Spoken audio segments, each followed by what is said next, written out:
5 बज गए हैं और किसी भी वक्त देश के 3 बड़े डॉक्टर्स, जी हां, ये पहली बार होने जा रहा है जब देश के 3 बड़े डॉक्टर्स आज प्रेस कॉन्फ्रेंस करने जा रहे हैं। देश के सामने होंगे 3 बड़े डॉक्टर्स। आपने देखा कल प्रधानमंत्री नरेंद्र मोदी का संबोधन हुआ था और आज देश के जो 3 बड़े डॉक्टर्स हैं, क्योंकि इससे पहले थोड़ी देर पहले स्वास्थ्य मंत्रालय सामने आया, ये बताया कि अभी पीक आना बाकी है, कोरोना का पीक आना अभी बाकी है, अभी हम मिड में है। आप सोचिए 3.25 लाख केसेस हैं, 2.25 लाख, और अभी ये कहा जा रहा है कि अभी तो पीक आना बाकी है। और इसी बीच अब ये खबर है कि देश के जो 3 बड़े डॉक्टर्स हैं वो थोड़ी देर में, कुछ ही सेकंड्स में, कुछ ही देर में, कुछ ही मिनटों में लाइव होंगे जी न्यूज पर। पूरा देश उनको देखेगा। सारे सवालों के जवाब क्या होगा, क्या नहीं होगा, पूजा मक्कड़ जी मीडिया संवाददाता इस वक्त मेरे साथ लाइव जुड़ चुकी हैं।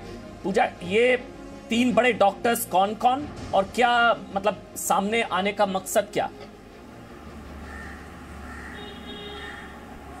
देखिए अमन, सबसे पहले डॉक्टर रणदीप गुलेरिया जो एम्स के निदेशक होने के अलावा एक जाने माने पल्मोनोलॉजिस्ट यानी चेस्ट फिजिशियन भी हैं। ये वो विशेषज्ञता होती है जो कोविड का इलाज करने वाले डॉक्टर की होती है। दूसरा डॉक्टर नरेश त्रेहान, जिनको पूरा देश जानता है, जो बहुत बड़े हार्ट सर्जन हैं। और तीसरे डॉक्टर देवी शेट्टी, बेंगलुरु के नारायण हृदयालय से, ये भी बहुत बड़े कार्डियोलॉजिस्ट हैं। हाल ही में सौरव गांगुली का ऑपरेशन भी इन्होंने ही किया था। ये वो 3 डॉक्टर्स हैं जिन पर देश भरोसा करता है, जिनकी राय को सुनता है और जिन्हें सुनने के बाद बहुत सारे लोगों को अपने सवालों के जवाब मिल जाते हैं और उन्हें यह भी पता चल जाता है कि असल में किस दिशा में कोरोना वायरस के इलाज के लिए जाना चाहिए। घर पर हैं तो क्या करना चाहिए, अस्पताल में है तो क्या करना चाहिए, रेमडेसिविर जैसी दवाओं को लेकर, प्लाज्मा की थेरेपी को लेकर कितना हल्ला मचाना जरूरी है और असल में उनकी कितनी जरूरत है। हम आपको ये भी बता दें कि पिछले कई दिनों से बहुत सारे डॉक्टर्स लगातार सोशल मीडिया के माध्यम से भी और टीवी चैनल्स के माध्यम से भी कोशिश कर रहे हैं कि जितना ज्यादा pandemic is spreading very fast, and earlier it was happening in some remote locations of your town or a village. Now it is happening just next to your house, and it's a matter of time before it can happen in your own house. My message to all of you is, if you have any symptom like body ache, fever, cold, cough, anything, or indigestion, diarrhea, vomiting, whatever problem you have, I have one important message. Please get yourself tested for COVID. That is the most important thing you need to do. For whatever reason, if you're not able to get the test done on the same day, please isolate yourself, because if you turn out to be positive, you don't want to end up infecting all your family members.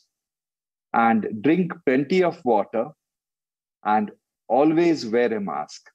Always wear a mask. That is very important. And you get your test done, and God forbid you're positive. God forbid you're positive. My recommendation is that first you see a doctor. Get their opinion. It is very, very important for you to get the opinion from a well-trained doctor who knows how to manage COVID. And it is very important that they may ask you to undergo some blood tests. If it is required, you please do it. Don't panic. COVID is very common now, and it is a problem which can be solved, provided you get the medical help at a very early stage and follow all the instruction given by the doctors. Now, there is a possibility you may be asymptomatic. Then the doctors will tell you that stay at home. Yes, please stay at home. Isolate yourself. That's very, very important. Wear a mask and check your oxygen saturation every 6 hours with your own pulse oximeter. I expect every citizen of this country now to, at least every household, to have at least 1 or 2 pulse oximeters, which are freely available, and they're not very expensive. And believe me, they are very reliable. And check your oxygen saturation at least once in 6 hours. And after you check it, again, walk for 6 minutes, and then again you check your oxygen saturation. If your oxygen saturation is staying above 94%, no problems. But if it is falling after the exercise, then you need to call your doctor. It's very, very important that you get the right treatment at the right time. That is very, very important. So before I end my talk, I just want to let you know that it doesn't matter whether you're 100% certain that the fever or a body ache, what you have is not due to COVID. Never rest assured. Because today, as far as doctors like me are concerned, any patient complaining of anything in their body is COVID unless proven otherwise. And if you reach the hospital or approach the doctor, consult the doctor on time, appropriate treatment at the right time can save your life. And now I would like to request my colleague Naresh to take it further. Thank you very much. Good luck and God bless. Good afternoon. This is Dr. Naresh Trehan. So where Dr. Devi Shetty left off is the point that somebody gets the symptoms, gets tested, or gets tested because somebody else in the family has been diagnosed with RT-PCR that they have COVID, or the whole, because today it can be families, whole families who have got infected in the household. So if that is the case, and whoever tests positive, going forward, like Dr. Devi said, the first thing to do is to contact a doctor. There are multiple ways of doing that. You may have your own doctor. You may have a vicinity doctor, or as you may have seen, all of our hospitals, I represent Medanta, Dr. Shetty does Narayana, that we have apps which says Medanta COVID app, or all the hospitals have, and all the cities have also actually designed the app, and the government also has it as an app. So you can get advice on the closest doctor. Let them understand your symptoms and your age and your comorbidities and the severity of your symptoms, and then advise you what to do. So there are three possible scenarios that can emerge from here. One is the fact that you are not sick so much that we don't expect you to recover at home, that the treatment can be started at home right away, and monitoring at home can be done, and you have given guidelines of what medicines to take, and the medicines will vary according to the need of the individual. That's why you need a doctor to understand your symptoms and your other comorbidities and other things, and then prescribe. So that is what we call home care or home quarantine. In case you do not have enough space in the house to isolate yourself, then we have quarantine centers where one can be admitted and care taken, like isolation there, and also your oxygen and all that can be measured there. So these are places where you can not only be, if you don't have isolation at home, but if you are mid-level symptoms, you can go, and all of our hospitals have established these facilities, quarantine facilities, in hotels or guest houses next to our hospital, where you will be monitored real time on a daily basis. If by perchance things deteriorate, we can always bring you into our hospital. That way the channel is clear that you do not seek a hospital admission if it is not necessary or out of panic. Let the doctor guide you where you belong according to all the questionnaire that you answered. So then if those are people who have drop in oxygen, the CT scan is showing high score, or we all feel that, look, and all the doctors have the protocols, that according to the protocol, we feel that you have to be admitted, only then you should be brought into the hospital. So I would like to at this point say, there are certain things in behavior pattern which we must do. So you've already been warned about wearing a mask and isolating yourself if you develop symptoms. Then if you are given medicines, you access them from your closest chemist, or there are facilities today for home delivery, where in the package, we can deliver you the appropriate medicines. And if you don't have a pulse oximeter, that can be given to you. and all the directions of how to manage yourself, how much to exercise, how much nutrition you need. All that advice will help you to recover rapidly at home or in the quarantine center. So very few % will require hospitalization. And as you realize, there is a responsibility that hospital beds are always not available, and there is a constraint.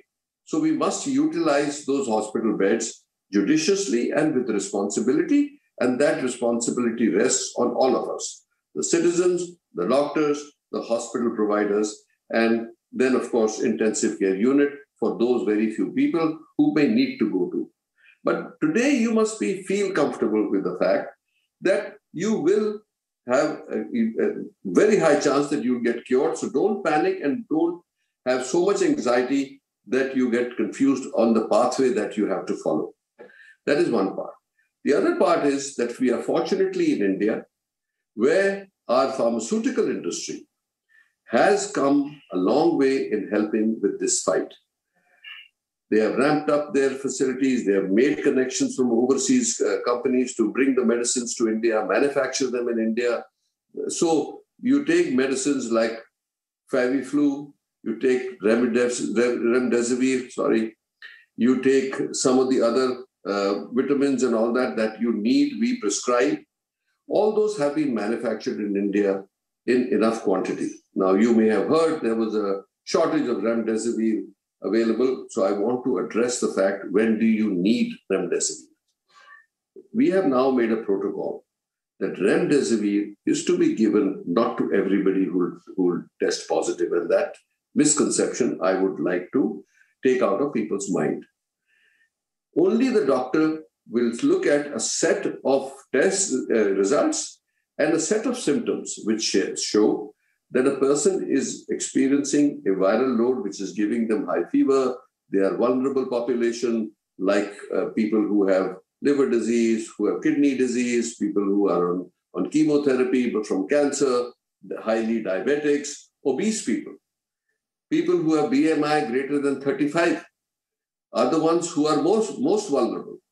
And people who are showing signs of cough, fever, which is not responsive to other medicines. So in the first few days of the illness, if the doctor feels appropriate, only then remdesivir is to be given and not to be given to everybody. It is not a Ramban, and it is only effective in decreasing the viral load in the people who need it. Having said that, then we know that there will be other treatments like cortisone if you enter the phase of cytokine response. This is the response of the body to fight the virus and the protein, and there are prescribed medicines for that, and that they are also based on certain tests which will be prescribed by the doctor. So those blood tests will tell us if there is inflammation in the body, and the chest HRCT, that is the chest CT, will also tell us if there is enough inflammation that it justifies the use of steroids and other drugs. So majority, the vast majority will be treated and will recover rapidly over a period of time. So that's the way to go. So if all this is being done and your oxygen level is falling and not responding to oxygen, and the doctor feels that it's time to come into the hospital, they'll advise you to come into the hospital. So that's the other part I would like to say, that in any country, any part of the world, there is X amount of oxygen available as a as production. Today, we have enough oxygen if we try to use it judiciously. We don't want to waste oxygen. So the protocols for oxygen use and the response to what level we want the oxygenation in a patient to be, and the fact that I would like to inform the public also that if you don't need it, don't use it just for a security blanket. If you are not using it and you are walking around or eating or something, switch off the oxygen. We are giving the same advisory to doctors and to hospitals also, that judicious use of oxygen most definitely should be done, and any patient who needs it should get it. So wastage will only lead to depriving some people of this oxygen, which we as individuals, as citizens, have a collective responsibility that we do not want to get into that stage where we feel responsible for being selfish in wasting something and depriving somebody else. So, having given you that, there is good hope, but masking, of course, is your first duty. Wear it, distance yourself, and hand hygiene is every citizen's responsibility and the first line of defense and the most effective way of preventing the virus from spreading. So the bed situation in India, a lot of expansion of capacity has been done in the last year. Also more capacities to be added. But what I would like to communicate is, and appeal to people is, don't rush to the hospital just because you have tested positive. You will be taken care of or will be given beds if everybody participates responsibly in this and the doctor prescribes that, yes, it's time to bring you into the hospital. Same advice we are giving to all our doctors also, to take care of patients properly. When they need it, only then advise that they should come into the hospital. There is no such thing as preventive hospitalization. We should not do that. There is always a limited capacity, but we will cope. And you will appreciate that for the over last 15 months, the medical community, the health line workers, the frontline workers, we are all standing, fighting together this whole unfortunate event that has happened. And we need your help in reducing the burden, and we can do a much better job for you. So with that, thank you for listening to my communication, and I'll hand it over to Dr. Guleria, who will add to whatever things that needs to be done in addition and give an overview of what the population, potential patients, and doctors and hospitals need to do. Thank you for your attention, and over to Dr. Guleria, please. Thank you, sir. Thank you, Dr. Trehan. And I'll be addressing a few things which I think are important for the public to understand as far as the current situation in the pandemic is concerned. And I'll take it from where Dr. Trehan left off. The first, of course, most important thing to understand is that in COVID-19, and we have now enough data, that more than 85% of people will recover without any really specific treatment in the form of remdesivir, steroids, or any other drugs that we are talking about. Most of them will have features which will be like a common cold, body aches, fever, sore throat. Some may have gastritis, and over a period of 5 to 7 days, they will recover with just symptomatic treatment, which means just taking paracetamol, keeping yourself hydrated, doing your regular exercise, taking your vitamins, and just being positive about your health. It's only 15% of people who may go on to what we call moderate disease, where your oxygen saturation may fall, or you may have high-grade fever, and there may be markers to suggest ongoing inflammation. Now, it's only in that percentage of people who have other features to suggest that the disease has progressed that we need to give treatment in the form of remdesivir, steroids, anticoagulants, and sometimes we also give convalescent plasma. So it's important for everyone to understand that most of us who are either in home isolation or even in the hospital because of panic don't really need any specific treatment. Like you treat a simple cold, you can get away with treating COVID in majority of people with just taking paracetamol, keeping yourself well hydrated. It's only a small percentage which will require drugs like remdesivir, and there is no data which suggests that remdesivir taken in mild disease will save lives or will have any benefit.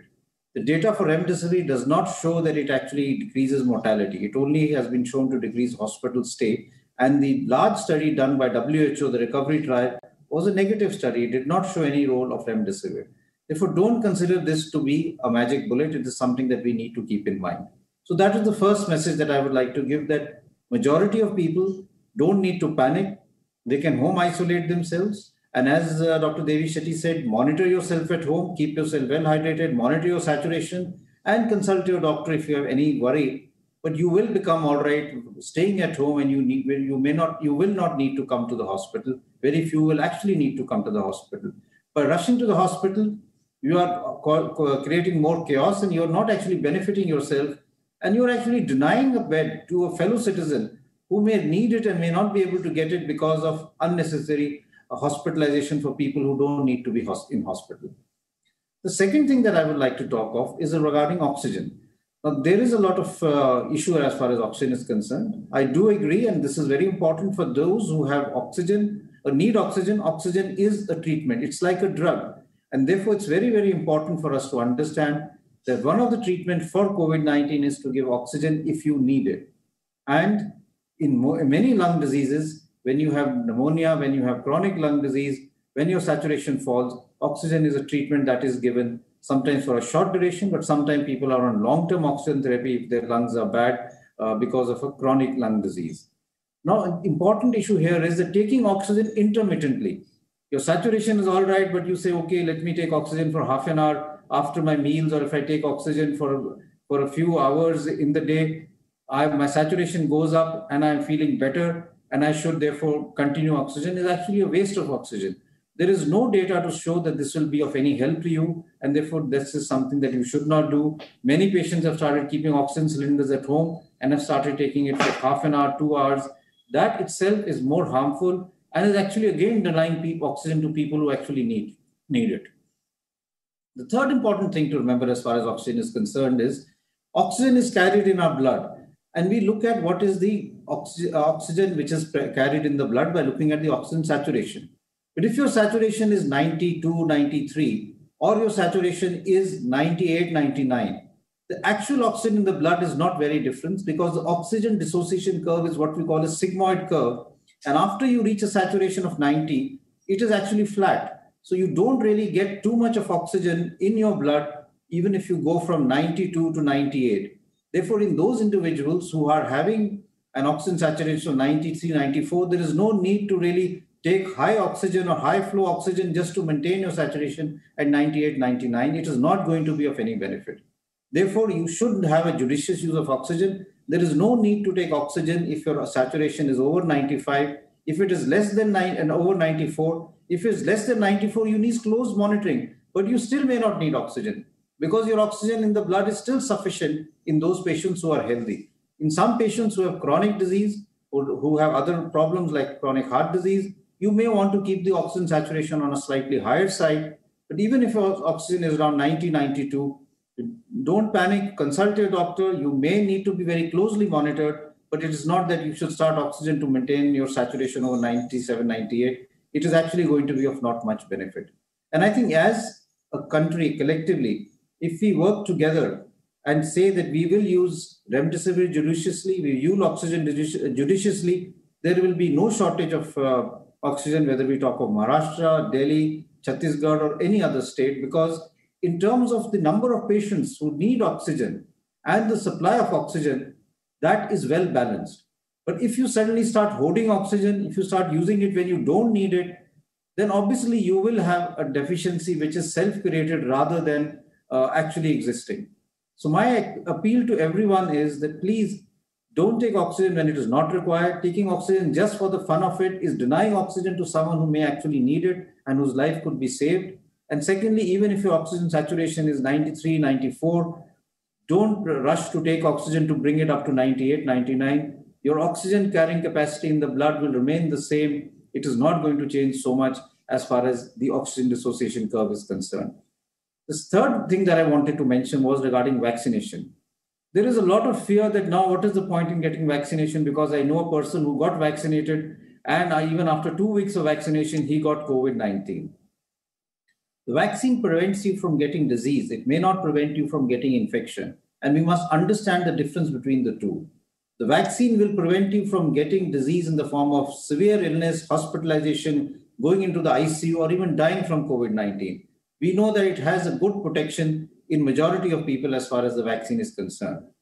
But in some, you may still get, when you are exposed to a patient with COVID-19, the virus may still come in your nose and throat. It may multiply there for some time, but the antibodies which have been produced because of the vaccine that you've taken will not allow the virus to further replicate, and it will not allow the disease to become more severe, and therefore you will be saved. But during that time, your RT-PCR test can be positive and you may be infectious to others.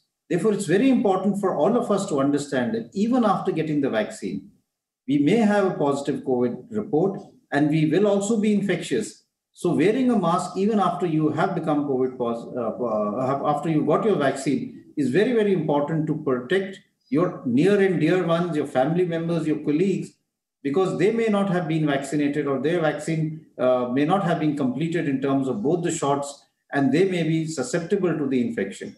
Therefore, please remember that masking is still important even after you've taken your vaccine. And the vaccine will prevent you from severe disease, but you may still get the infection, and you should not get dejected that I took the vaccine and now I've still got COVID-19, because currently we know that the vaccine does not prevent from infection. Hopefully, as we go along and more research comes in, we will have better vaccines, which may also prevent us from getting the infection. And that will be very good, because that will really bring down the number of cases and break the chain of transmission. I would like to say at the end that the most important thing for all of us is to have COVID-appropriate behavior. Vaccine is just one weapon that we have, but vaccine is not something which will bring down the pandemic. The number of cases that we are having right now have to be brought down by breaking the chain of transmission. This is a virus which spreads from one human to another. It doesn't spread by water. It doesn't spread by mosquitoes. So if we are able to prevent virus spreading from ourselves, if we are positive to another person, we will break the chain of transmission and the virus will not spread in our community. Therefore, wear your mask properly. Make sure it covers your nose and mouth. It is tightly sealed from the side so that you are also protected and you are also adding to protecting others also. So masking up is very, very important. Along with that, maintain your distance, 2 gaz ki duri. Along with that, wash your hands regularly. If you are in an indoor environment, make sure that there is good cross ventilation, because we are now knowing that the virus can stay as an aerosol in the air for a longer period in time. And therefore, having good cross ventilation and making sure that all the air in the room is well circulated is also very, very important. But for all of us, the most important thing is that we should mask up, avoid forming crowds, avoid crowds, because crowds can be super spreading events and we can have a huge surge in the number of cases in your locality, in your area, if you are not taking care about crowds or crowds developing. You may feel that all your friends, and this happens to residents, it happens to your friends, your colleagues, that all my friends are all right, I know them, so they are not infected, so we can all sit together and have a cup of tea or have a meal together. You may have many who may be asymptomatic. And if one of them has the infection, we are now seeing a strain which is very infectious. It will infect majority, almost all of them who are sitting together and having your cup of tea or having a meal together. So please don't have crowds. Eat your meals separately, have your tea separately, communicate through your telephones, your other apps, but don't really sit together, because this is not the time to do so. So I would just appeal to everyone, and this appeal is actually from all of us, from the doctor community, that we have to bring our cases down if we really need to really work aggressively in decreasing the load in the hospital, saving lives, and decreasing the stress that healthcare workers are currently going through because of the increasing pressure that they're seeing in the hospital. For that, every citizen should come forward and follow COVID-appropriate behavior. Please wear your mask, maintain physical distancing. Please don't form crowds. Avoid others from forming crowds. Stay indoors if you don't have to go out, if it's not essential. If we do that for the next few weeks, our cases will come down, the hospital strain will come down, and we will come out of this pandemic once again, as we have done last year. So my appeal to all of you is, please mask up. If we all get together, we can come through this very, very successfully and in a very short time. So, and finally, I'd like to thank my colleagues, Dr. Naresh Trehan and Dr. Devi Shetty, for being part of this conference that we had. And again, I'd like to appeal to everyone to wear their mask and maintain physical distancing. Thank you very much.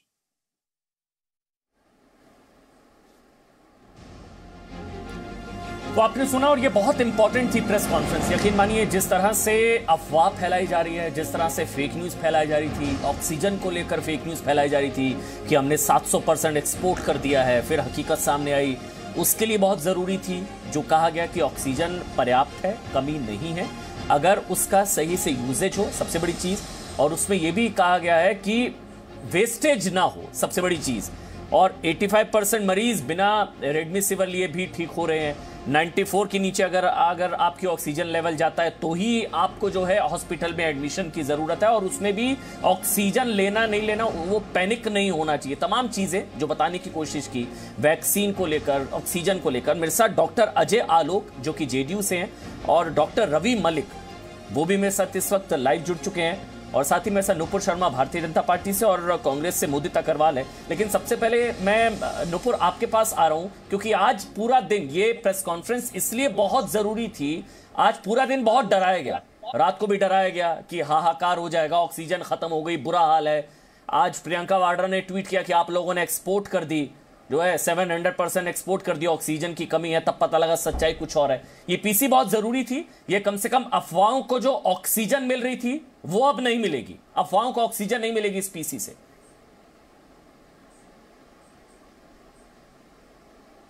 ये सवाल मुझसे पूछा आपने अमन जी? नुपुर जी नमस्कार अमन जी। और मैं बहुत ध्यान से हमारे 3 वरिष्ठ डॉक्टरों की पहले तो उनको सल्यूट करूंगी, क्योंकि ये बिल्कुल फ्रंट लाइन पे है और नेक्स्ट टू गॉड आज की तारीख में हमारे लिए डॉक्टर भगवान जैसी ही है। दूसरी बात मैं आपको ये कहना चाहूंगी, बिल्कुल सही बात की गई है, क्योंकि मैंने एक अन्य चैनल पे डॉक्टर रणदीप गुलेरिया का एक और इंटरव्यू सुना था जिसमें मैं भी थी साथ में, जिसमें उन्होंने साफ कहा था कि रेमडेसिविर और ऑक्सीजन सिलेंडर जैसी चीजें लोग होल्ड करके रखे हुए हैं। तो जैसे आज डॉक्टर साहब ने समझाया कि अगर आपकी 93, 94 अगर ऑक्सीजन है विदाउट सपोर्ट, तो उसको 98 करके सपोर्ट के साथ आप अपनी बॉडी का कोई बेनिफिट तो कर नहीं रहे, बाकी आपके डॉक्टर बताएंगे। लेकिन हाँ, ये जो अफवाहें फैलाई जा रही हैं वही खासतौर के 9,000 मेट्रिक टन ऑक्सीजन एक्सपोर्ट कर दी हमारी सरकार ने, और जिस मीडिया सेंटर ने ये अफवाह भरा न्यूज आर्टिकल छापा था उसको ये उतारना पड़ गया, क्योंकि ये बिल्कुल झूठ था। और मैं कहती हूँ आज एक नागरिक होने के नाते भूल जाइए कि मैं किसी राजनीतिक दल से वाकिफ रखती हूँ, उनकी प्रवक्ता हूँ, लेकिन जो भी अफवाहें फैला रहा है और कहीं ना कहीं दूसरे के हक की दवाई, दुआ, बिस्तर, आईसीयू, वेंटिलेटर पे कब्जा रहा है, होर्डिंग कर रहा है, वो अत्यंत गलत कर रहा है। और भगवान कहीं ना कहीं है, और अगर आप ऐसे झूठ फरेब से अगर आप अपनी बात आगे करेंगे, ब्लैक मार्केटिंग करेंगे, तो डिजास्टर मैनेजमेंट एक्ट भी है।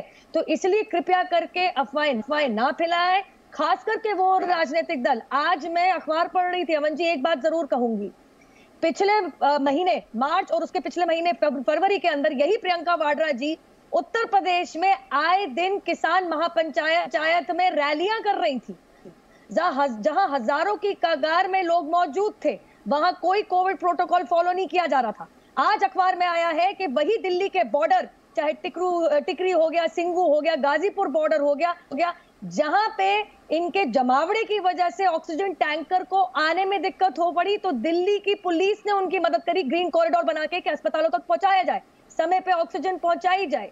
मैं पूछना चाहती हूँ कि जब आप राजनीति कर रही थी, जब आप इनका उत्साहवर्धन कर रही थी कि बैठे रहिए, जमे रहिए वहां पे, जब दिल्ली की सरकार इनके लिए फ्री में बिजली, फ्री में पानी, फ्री में इंटरनेट कनेक्शन दे रही थी, तब इनको ये बात नहीं सूझी कि आज ये राजनीतिकरण कर रहे हैं। मैं अभी एक पत्रकार का एक ट्वीट पढ़ रही थी, सेंट स्टीफेंस हॉस्पिटल में उन्होंने कहा 60 से 80 मिनट के अंदर ऑक्सीजन खत्म हो जाएगी। और मैं बता दूं उसी टाइम पे अभी खबरें आई है कि किसान आंदोलन की वजह से, बॉर्डर्स की वजह से जो ऑक्सीजन सप्लाई वो 2 से 3 घंटे लेट हो रही है। ये खबरें आई हैं, ये चिट्ठी भी है, ये कई जगह इस तरह की खबरें हैं। और राकेश टिकैत ने सफाई भी दी है इस पर कि हम नहीं कर रहे हैं, हमारी वजह से कुछ नहीं, लेकिन हाँ रास्ता ब्लॉक है बॉर्डर्स पर, ऑक्सीजन जो है देरी से पहुंच रही है हॉस्पिटल्स में। जब ऐसे समय में एक सेकंड इंपॉर्टेंट होता है, जब सांसों का संकट होता है ना, तो एक सेकंड, एक मिनट इंपॉर्टेंट होता है। जब आपकी सांस 70-72 पर पहुंच जाए ना, और उस समय में जब लेट हो ऑक्सीजन किसान आंदोलन की वजह से, तो फिर सबको खुलकर बोलना चाहिए, राजनीतिक हितों से ऊपर उठकर। मैं मुदित अग्रवाल, अब मैं आपके पास आ रहा हूं, क्योंकि आज मेरे को एक, ठीक है मुदित तक आवाज नहीं पहुंचे, लेकिन डॉक्टर अजय आलोक, आज तो हद तब हो गई जब मैंने एक ट्वीट देखा राहुल गांधी का, वो तो वैक्सीन बनाने वाली कंपनी को टारगेट कर रहे हैं। वो कह रहे हैं मोदी मित्रों का फायदा, मोदी मित्रों का फायदा। और मोदी मित्र ऑक्सीजन भी दे रहे हैं मेरे ख्याल से, अगर मैं गलत नहीं हूं। 100 टन ऑक्सीजन रिलायंस, अंबानी, जामनगर वाले प्लांट से महाराष्ट्र को दिया जा रहा है, 100 टन। यही मोदी मित्र ऑक्सीजन भी दे रहे हैं। ये लेकिन इन्हीं मोदी मित्रों की वैक्सीन नहीं पसंद, ऑक्सीजन पसंद है। डॉक्टर अजय आलोक। देखिए अमन, राहुल गांधी को पता नहीं क्यों आप लोग इतना सीरियसली लेते हैं, जस्ट बिकॉज कि वो कांग्रेस के पूर्व अध्यक्ष रह चुके हैं। नहीं तो इस महामारी के समय में कोई भी राजनीति करेगा तो इससे बड़ा तुच्छ हरकत कुछ नहीं हो सकती है। वो तो आज से कर नहीं रहे, वो तो पिछले साल जब पहली लहर आई थी और लॉकडाउन लगा था तब से कर रहे हैं। तो राहुल गांधी कुछ भी बोल सकते हैं, मोदी मित्रों कहते हैं। अंबानी का इस देश में कितना बड़ा योगदान है आज की तारीख में, ये वो बहुत कन्वीनियंटली भूल जाते हैं। 50 लाख से ऊपर लोगों को रोजगार दिया हुआ है इसी अंबानी ग्रुप ने, ये वो भूल जाते हैं। देश का सबसे बड़ा पेट्रोकेमिकल हब है, वही भूल जाते हैं। ऑक्सीजन तो वो अपने प्लांट से फ्री में दे रहे हैं, पैसे लेके नहीं, फ्री में सप्लाई कर रहे हैं, भी वो भूल जाते हैं। फ्री में उनकी बात करना।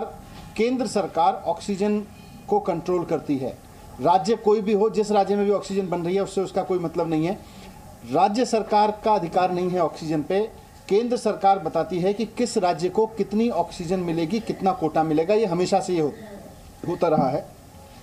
कोविड के दौरान ये स्थिति और गंभीर हो गई क्योंकि कोरोना के पेशेंट्स लगातार तेज़ी से बढ़े और दिल्ली में जिस तरह से दिल्ली के अपने पेशेंट्स बढ़े और आसपास के राज्यों से काफ़ी पेशेंट्स आके दिल्ली के अस्पतालों में इलाज करा रहे हैं, तो उसमें अचानक दिल्ली में बहुत तेज़ी से डिमांड बढ़ी है ऑक्सीजन की। हम इसमें कोई दो राय नहीं है कि आज ऑक्सीजन सप्लाई करना केंद्र और राज्य सरकार की मिलकर जिम्मेदारी है। हमने केंद्र सरकार को कई बार लिखा कि दिल्ली के लिए जो 378 मैट्रिक टन का कोटा है उसको बढ़ा दिया जाए, उसको बढ़ा के 700 मैट्रिक टन कर दिया जाए। हमारी ज़रूरतें यहाँ पहुँच गई हैं, लगभग यहाँ पे पहुँच गई हैं, लेकिन अभी उस दिशा में भारत सरकार ने कोई कदम नहीं उठाया। तो हम फिर से भारत सरकार से रिक्वेस्ट करते हैं कि कोरोना से लड़ाई पिछले 1 साल से पूरे देश ने मिलकर लड़ी है। राज्य सरकार अपने दम पे नहीं लड़ सकती, केंद्र सरकार अपने दम पे नहीं लड़ सकती, कोई सोसाइटी, कोई इलाका, कोई कॉलोनी अपने दम पे नहीं लड़ सकती। सबको मिलके लड़ना है और अभी तक सब मिलके ही लड़े हैं। तो जिस तरह से केंद्र सरकार ने लगातार अभी तक सहयोग किया है, हम केंद्र सरकार से रिक्वेस्ट करते हैं कि दिल्ली का ऑक्सीजन का कोटा उसी भावना के साथ, जिसके साथ हमेशा सपोर्ट किया है केंद्र सरकार ने, उसी भावना के साथ दिल्ली का ऑक्सीजन का कोटा बढ़ा दिया जाए। क्योंकि दिल्ली के अस्पतालों में जो करीब अभी 18,000 पेशेंट्स भर्ती हैं, मैं अस्पतालों में गया हूँ, मैं खुद जाके वार्ड्स में मिला हूँ लोगों से। उसमें दिल्ली के भी लोग हैं, यूपी के लोग भी हैं, हरियाणा के लोग भी हैं, उसमें यहाँ तक कि राजस्थान, उत्तराखंड से आए हुए लोग भी हैं, बहुत सारे, हर अलग अलग नॉर्थ इंडिया के तो कई राज्यों से लोग हैं। सबको ऑक्सीजन की ज़रूरत है। ये बात केवल दिल्ली या दिल्ली के लोगों की नहीं है, बात देश की है। देश कोरोना से लड़ रहा है, तो इसमें किसी एक राज्य को उस तरह से ना रखें और दिल्ली का कोटा बढ़ते हुए पेशेंट्स के हिसाब से बढ़ा दें। ये हमारी विनती है केंद्र सरकार से। जैसे और राज्यों को ऑक्सीजन जा रही है, वैसे ही दिल्ली को भी ऑक्सीजन बढ़ी हुई मिले। पहली बात तो ये है। दूसरी कि जितना कोटा है उस कोटे की ऑक्सीजन को आने में प्रॉब्लम हो रही है। आज फिर से शाम को अस्पतालों में, कई अस्पतालों में ऑक्सीजन की कमी होने की आशंका है। अभी मेरे पास में रिपोर्ट आई है कि कई अस्पतालों में जिनमें दिन में ऑक्सीजन का संकट हो गया था, वो इसलिए हो गया था क्योंकि फरीदाबाद के एक प्लांट से जहाँ से ऑक्सीजन आनी थी, वहाँ पर हरियाणा के एक अधिकारी ने जाके दिल्ली के लिए जाने वाले या किसी और राज्य के लिए जाने वाले ट्रक्स को रोक दिया और कहा कि केवल वहाँ से अब हरियाणा के लिए ऑक्सीजन निकलेगी। जब केंद्र सरकार को तय कर रहे हैं कि किस राज्य को कितनी ऑक्सीजन मिले, तो फिर राज्य सरकारों को यह अधिकार नहीं होना चाहिए कि वो दूसरे राज्यों के कोटे में, दूसरे राज्यों को जाने वाली ऑक्सीजन में इस तरह से दखल करें। तो हमारा केंद्र सरकार से ये भी निवेदन है कि अगर एक बार आपने कोटा फिक्स कर दिया तो वो कोटा मिले भी। वहाँ बढ़ते हुए क्राइसिस के बीच कोई राज्य उसमें दखलंदाजी ना करें आपस में।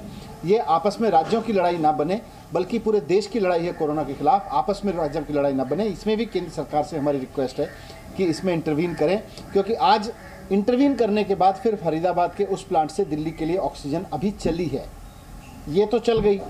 कल भी इसी तरह की प्रॉब्लम हुई थी। मोदी नगर के पास के एक प्लांट से दिल्ली के एक सरकारी अस्पताल में ऑक्सीजन आनी थी, वो नहीं आई। देर रात तक जब नहीं आई और वहाँ से निकली नहीं, तो हमें फ़ोन करना पड़ा। केंद्र सरकार के एक बहुत सीनियर मिनिस्टर साहब को फ़ोन किया, उन्होंने बहुत प्यार के साथ, और मैं उनकी तारीफ़ करता हूँ कि उन्होंने बहुत प्रोएक्टिवली उसमें मदद भी की। उनकी मदद के बाद फिर मोदी नगर से दिल्ली ऑक्सीजन आई। तो अगर एक एक ट्रक को राज्य सरकार को खोजना पड़ेगा, उसके पीछे लगना पड़ेगा, उसमें केंद्र सरकार से इंटरवेंशन करानी पड़ेगी, तो ये कोई बहुत अच्छी सिचुएशन नहीं है। अगर केंद्र सरकार ये भी जिम्मेदारी निभाए कि जिस राज्य को जितना कोटा मिला है उस राज्य को उतने कोटे की ऑक्सीजन लेने की पूरा अधिकार है। दूसरे राज्य, जिस राज्य में वो फैक्ट्री है, वो राज्य अपना अधिकारी भेज के उसको रोके ना। तो हरियाणा में आज हुआ, कल उत्तर प्रदेश में हुआ था, ऐसा कहीं और भी हो सकता है। तो मैं यही रिक्वेस्ट करना चाहता हूँ आपके माध्यम से, सबके माध्यम से, कि दिल्ली में ऑक्सीजन की कमी है, देश भर में इस वक्त संकट चल रहा है, हम समझते हैं, और राज्यों की भी ज़रूरत है, लेकिन एक बार दिल्ली का जितना कोटा केंद्र सरकार ने फिक्स कर दिया, वो कोटा सुनिश्चित कराने में राज्यों के बीच में भी आपस में खींचतान ना रहे, इसको लेके भी केंद्र सरकार भूमिका निभाए, ऐसी हम उम्मीद करते हैं। Thank you. तो मुख्यमंत्री दिल्ली के मनीष सिसोदिया, दिल्ली का कोटा नहीं मिल रहा है। मेरे साथ राघव चड्ढा जो कि आम आदमी पार्टी के प्रवक्ता है, वो इस वक्त लाइव जुड़ चुके हैं। राघव, क्या कोटा कितना है और कितना कोटा से कम मिल रहा है?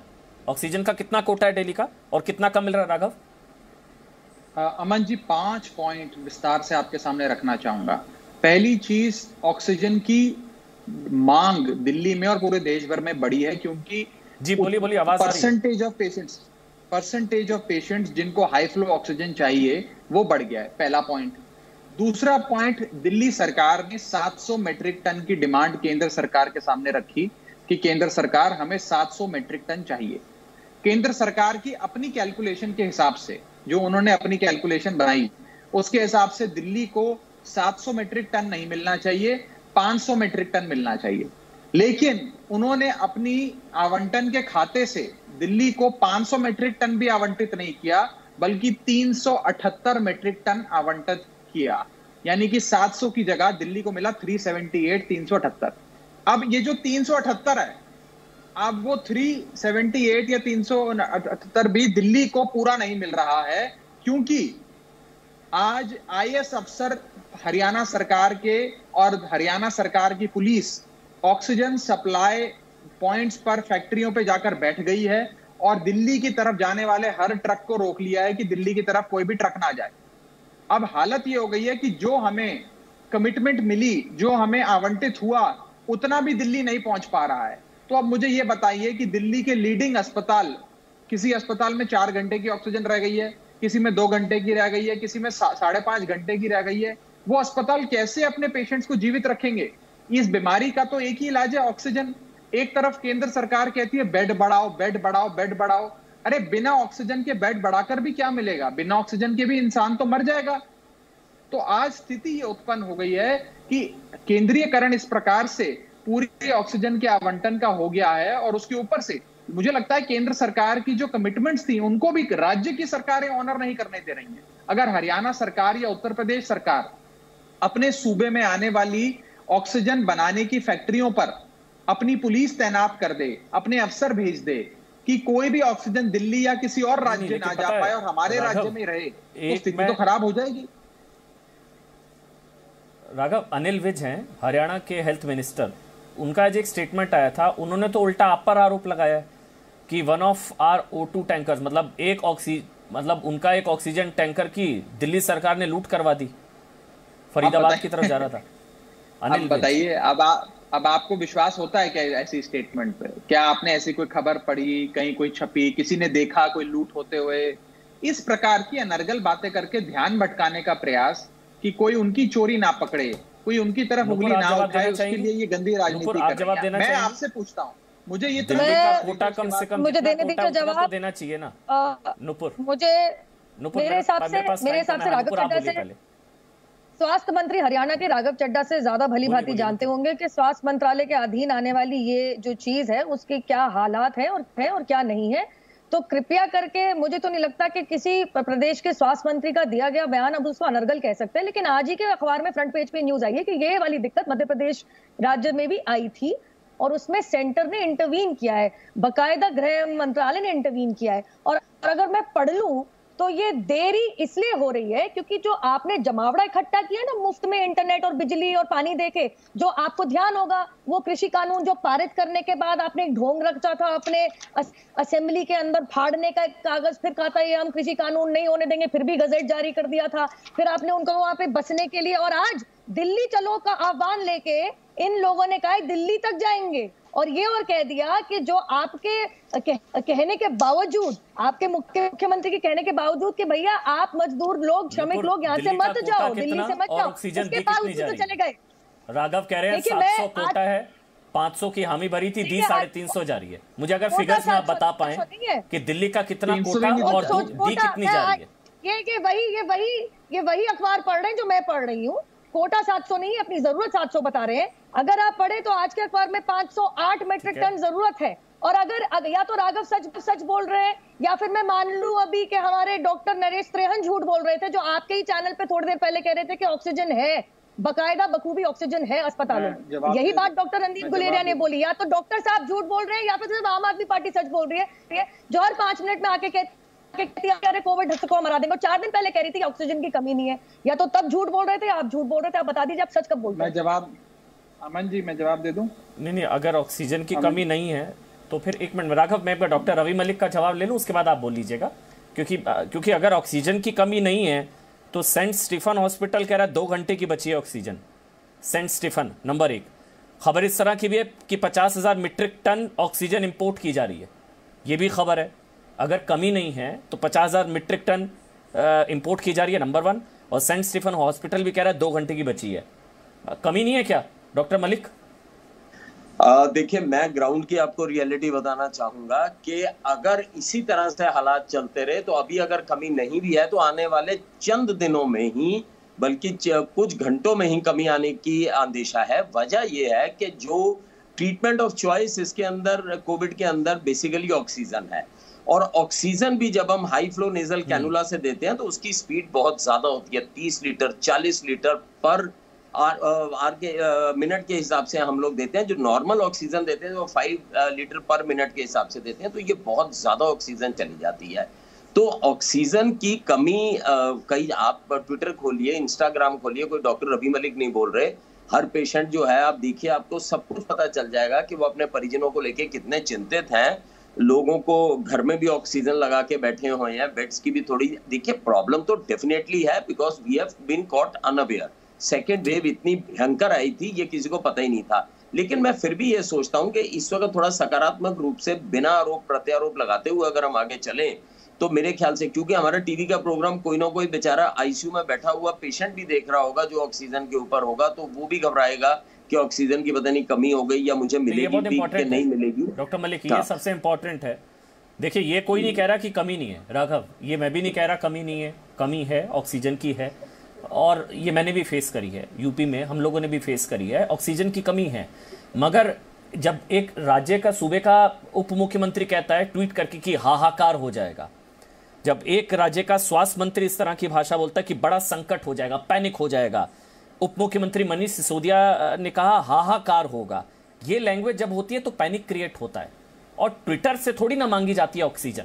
अगर ट्विटर पर एक डिप्टी सीएम लिख रहे हैं कि हाहाकार होगा, स्वास्थ्य मंत्री लिख रहे हैं कि संकट होगा, पैनिक होगा, 3 घंटे की बची, 2 घंटे की बची, 1 घंटे की बची, तो इससे ना राघव पैनिक होता है, लोग घबराते हैं। और इससे मतलब डराने से ऑक्सीजन संकट नहीं खत्म हो जाएगा। ऑफिशियल कम्युनिकेशन चैनल अलग है जिसके जरिए अभी बात हो रही होगी, और ऑफिशियल कम्युनिकेशन चैनल अलग होगा। ट्विटर पर डराने से ऑक्सीजन संकट खत्म नहीं होता। बताइए अगर मैं गलत कह रहा हूं राघव। देखिए, पहले तो जब स्थिति खराब हुई और ऑक्सीजन कुछ अस्पतालों में 1 घंटा 2 घंटा 3 घंटे की रह गई, तो सबसे पहले तो हमने उन सप्लायर से बात करने की कोशिश करी कि भैया आप क्यों नहीं ऑक्सीजन भेज रहे। सप्लायर ने कहा हमें केंद्र सरकार से डायरेक्शन है। फिर हमने केंद्र सरकार में लोगों को फोन किया, सचिव को फोन किया, ज्वाइंट सेक्रेटरी को फोन किया। जब वहां भी बात नहीं बनी तो केंद्र सरकार के आला मंत्रियों को फोन किया, कई मंत्रियों के सामने अपनी झोली फैलाई, कहा जी दिल्ली में लोग मर जाएंगे, प्लीज ऑक्सीजन दीजिए। जब वहां पर भी बात नहीं बनी तो हाईकोर्ट का दरवाजा खटखटा, हाईकोर्ट ने केंद्र सरकार को फटकार लगाई। और जब ये सारी चीजें करके फिर भी जब कल रात को परिस्थितियां इस प्रकार की बनी आई तो हमने हर चीज करी, आपको भी बयान दिया, ट्विटर पर भी बात रखी, हर जगह जनता को पूरी पारदर्शिता से चीजें भी दिखाई और केंद्र सरकार से गुहार भी लगाई। और आज परिस्थितियां ऐसी हैं कि कल जैसे आपने देखा कि डॉक्टर राणा जो गंगाराम के चेयरमैन हैं, उन्होंने एक बयान जारी किया, उसके बाद गंगाराम हॉस्पिटल को सप्लाई मिली है। तो कहने का मतलब यह है कि आज जो अभी उप मुख्यमंत्री जी भी कह रहे थे कि एक एक ट्रक को लेकर अब सरकारें ये नहीं देख सकती कि ट्रक निकला कि नहीं निकला, पहुंचा कि नहीं पहुंचा। एक तरफ तो हम हजारों की तादाद में रोज नए बेड लगा रहे हैं, अब अगर हम उसमें एक एक ट्रक की मॉनिटरिंग में लग जाएंगे और जद्दोजहद होगी कि हरियाणा में फलाने सचिव ने उस ऑक्सीजन पॉइंट पे कब्जा कर सप्लाई रोक ली है, फलाना राज्य दिल्ली में ट्रक नहीं आने दे रहा है, केंद्र सरकार हमें आवंटित नहीं कर रही है, तो केओस की स्थिति उत्पन्न हो जाएगी। तो आज हमने ये बात केंद्र सरकार को भी रखी और मैं बड़े पॉजिटिव ढंग से कह रहा हूं, मैं कोई मीम नेक नहीं निकाल रहा हूं, और मुझे पूरा विश्वास है कि केंद्र सरकार में भी जो लोग बैठे हैं वो भी दिल्ली वालों से मोहब्बत करते हैं, चाहेंगे कि इस प्रकार की स्थिति दिल्ली में ना उत्पन्न हो। लेकिन एक राज्य सरकार जो लोग चला रहे हैं उनकी ये बात, उनकी जिम्मेदारी बनती है कि समय समय पर अपनी जनता को, अपने लोगों को और सरकारों को अवगत कराएं परिस्थितियों से। मौत का आंकड़ा भी रोजाना हम जारी करते हैं, हम लोग पॉजिटिविटी रेट भी रोज जारी करते हैं, पारदर्शिता से कितने लोगों की कितने लोग संक्रमण हुए वो भी जारी करते हैं, ताकि थोड़ा दबाव बन जाए और जल्दी से आ जाए, उसका नतीजा भी देखने को मिला। मैं संदोदित अग्रवाल कांग्रेस पार्टी से, मैं आ रहा हूं राघव, एक कमेंट उनका भी ले लेता हूं, बहुत देरी से उनके पास जा रहा हूं, डॉक्टर्स हमारे साथ लाइव थे, मैं आऊंगा आपके पास, मैं आऊंगा राघव, एक कमेंट उनका भी बहुत जरूरी है, समझिए बहुत देरी से जा रहा हूं, वो हमारे साथ जुड़े हुए हैं क्योंकि डॉक्टर्स हमारे साथ जुड़ गए थे, इस वजह से उनके पास जा नहीं पाया। बोलिए बोलिए बोलिए बोलिए बोलिए, आपको तो विश्वास ही नहीं है वैक्सीन पर, मैं आपसे सवाल पूछूं तो क्या पूछूं? देखिए मोदी मित्रों का फायदा, मैंने ये अमन जी फिर पॉलिटिक्स कर रहे हैं आप कभी संजीदगी से भी डिबेट कर लिया कीजिए ना।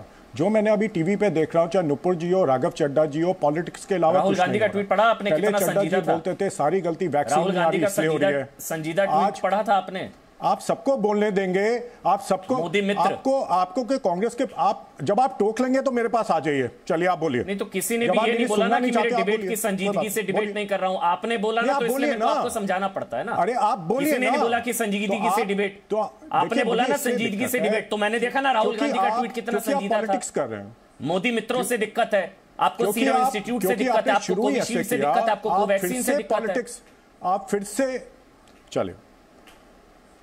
आपको लगता है अपनी आवाज बड़ी पसंद है, जब आप बोल चुके तो मेरे पास आ जाइए, नहीं तो कोई बात नहीं, किसी और गेस्ट के पास चले जाइए, जैसे आपकी इच्छा है, कोई दिक्कत नहीं। मेरे या तो आप चुप होंगे तो मैं बोलूंगा, आप बीच में टोकेंगे तो मेरा कोई इंटरेस्ट नहीं डिबेट करने का। नहीं, आप पहले सोच लीजिए आप क्या करना चाहते हैं। नहीं, हाँ मुदित अग्रवाल जी, आप पहले सोच लीजिए, आप बीच में टोकेंगे, आप मुझे बोलने देंगे। जिनको आप टारगेट कर रहे हैं ना, जिन उद्योगपतियों को, जिन उद्योगपतियों को टारगेट कर रहे हैं ना राहुल गांधी, एक मैसेज पहुंचा दीजिएगा बस मेरा, वो मोदी मित्रों को टारगेट कर रहे हैं, वही मोदी मित्र जो है ना, वो मोदी मित्र जो है वो ऑक्सीजन दे रहे हैं महाराष्ट्र को, रिलायंस, मोदी मित्र रिलायंस, जहां पर कांग्रेस की सरकार, वहां पर उनको ऑक्सीजन दे रहे हैं मुफ्त में 100 टन।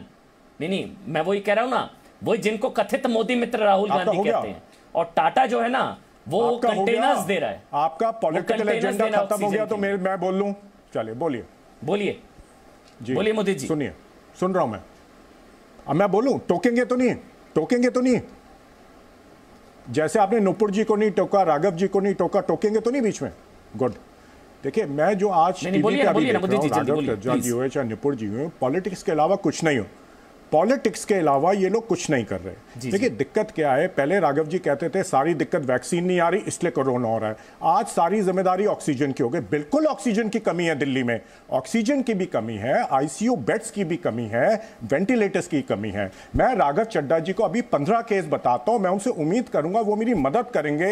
ये जो 15 केसेस मैं दे रहा हूं, इनको आईसीयू बेड और प्लीज वेंटिलेटर दिलवा दीजिए। मुझे बता दीजिए राघव जी आपको कहां इन लोगों की डिटेल भेजूं, और मुझे आप सुनिश्चित कर दीजिए इनको वेंटिलेटर और बेड मिलेगा। माफ कीजिए, लोग इस समय बहुत परेशान हैं दिल्ली में, लोग बड़ी आशा की निगाह से हमें फोन करते हैं और हम लोगों को फोन उनकी मदद के लिए मांगते हैं। लोगों के आंखों में आंसू हैं राघव जी इस समय, प्लीज पॉलिटिक्स करना छोड़ दीजिए। देखिए दिल्ली की जनता ने आपको चुना था। मनीष सिसोदिया जी की अभी मैं स्टेटमेंट सुन रहा था, उनका सारा स्टेटमेंट का ध्येय ये था, देखो दिल्ली में तो बाहर से लोग आ रहे हैं इसलिए हम कुछ नहीं कर सकते। वो ये कह रहे थे, वो एक सटल वे से ये समझा रहे थे, देखो हरियाणा के भी लोग आ रहे हैं, यूपी के भी लोग आ रहे हैं, हम क्या करें।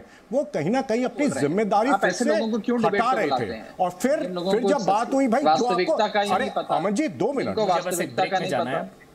आप ऐसे लोगों को बुलाते हैं डिबेट पे जिन्हें वास्तविकता का नहीं पता। बात करते हैं। देखिए चड्ढा जी थोड़ा तमीज से बात कीजिए प्लीज। अग्रवाल शुक्रिया, राघव चड्ढा शुक्रिया, नुपुर जी आपका बहुत बहुत शुक्रिया।